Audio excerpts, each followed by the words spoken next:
welcome back. So thank you to my subscribers, my comments, and those likes, guys. Today on this video, I am going to be doing a Zoom interview with a broker. It was very informational, so stay tuned.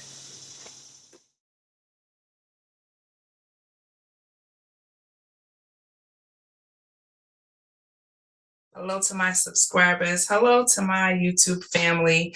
So in today's video, we are going to be talking with DC Donald from OnePlus Logistics.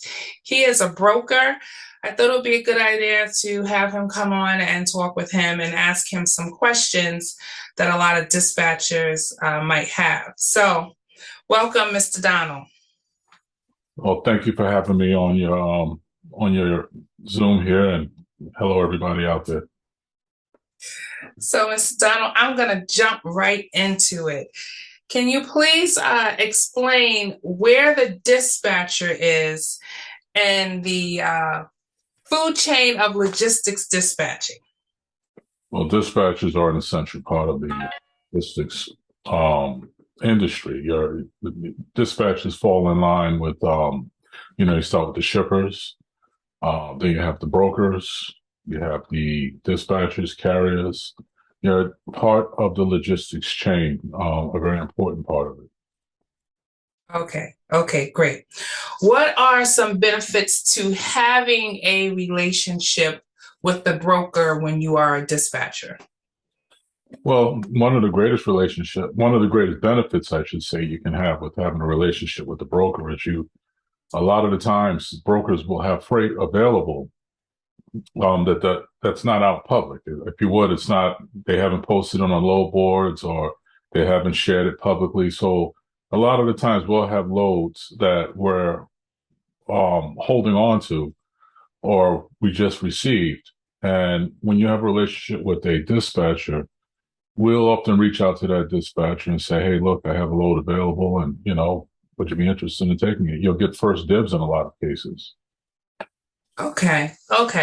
So are you saying that the brokers have the loads, but if you have a relationship with them, the biggest benefit is that more than likely the broker will reach directly out to the dispatcher before posting that load? Is that what you're saying? Well, that's not always going to be the case, but you have a higher likelihood of that happening. You have a higher likelihood of a broker, either text messaging you, send you an email, even a phone call to let you know what they have available.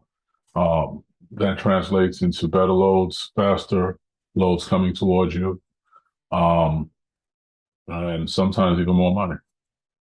Oh, that's good to hear. Okay, I hope everybody's listening to that, heard that last part. What are some expectations that the broker has when he's speaking with a dispatcher that, maybe he's posted that load up on the load board? Well, I'm hoping that dispatcher knows the equipment that their carrier is operating with. You want to make sure that you have a good understanding of what the load is. So if for example, you're running steel coils. I have steel coils. You may or may not know if the listing, but when you speak to the broker and you're inquiring about the load,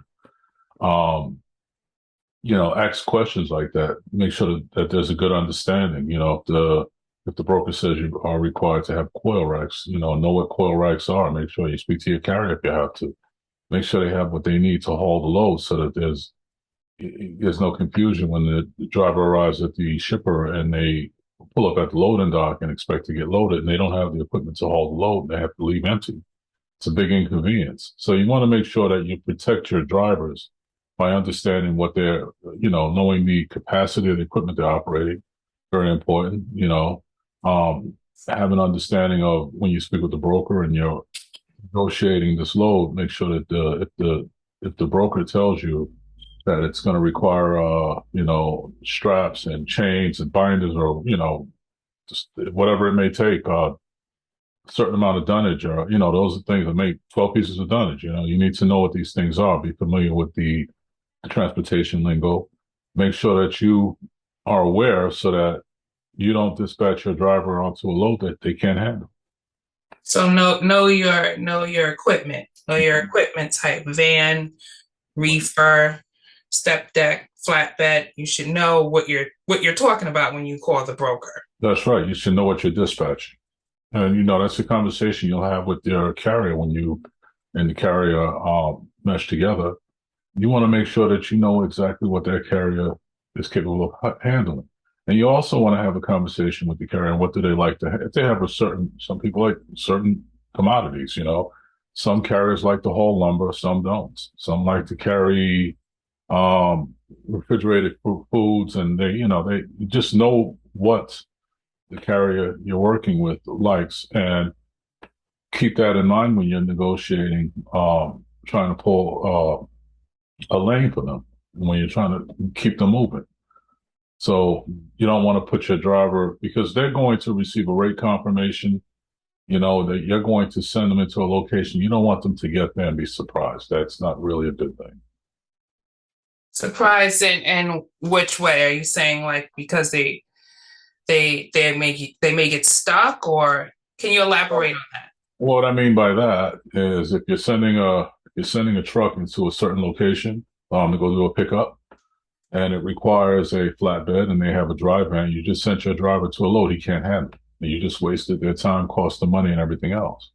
So you want to be in tune with what you're dispatching. And those are conversations that you need to have with your carrier. You need to be very mindful of what that carrier likes to do, because you're working on their best interest, if that makes sense. Yes, yes. And on average, about how many dispatchers do you speak with a day? I mean, is it, because for all those people who don't know, a broker will speak with dispatchers, and he also will speak with carriers. Carriers who do not have dispatchers will call the broker directly, especially if they're on the load board. So the brokers post loads on the load boards. If you're calling the load boards, you're calling a broker like Mr. Donald here. So anyway, I'm sorry I got away from the question. How often do you speak to dispatchers as compared to directly speaking with carriers for a load? It depends on the time, but it can be an even mix. I mean, I have days where I've only spoken to dispatchers, and oddly enough, I have days where I've only spoken to owner operators. It varies, so I can't say a specific number. It also depends on how much freight I have going out on that particular day. Okay. Well, Mr. Donald, I do thank you for taking some time out your evening to speak with me. Guys, please like, share, subscribe to my channel. Mr. Donald, do you mind coming back for a follow-up? Yeah, I can do that. I can do that. That would be wonderful. So if anyone puts any comments down in the comment section, when Mr. Donald comes back for his follow-up, I will definitely ask those questions. Thanks, guys, and I will see you on the next video. Bye. Everyone.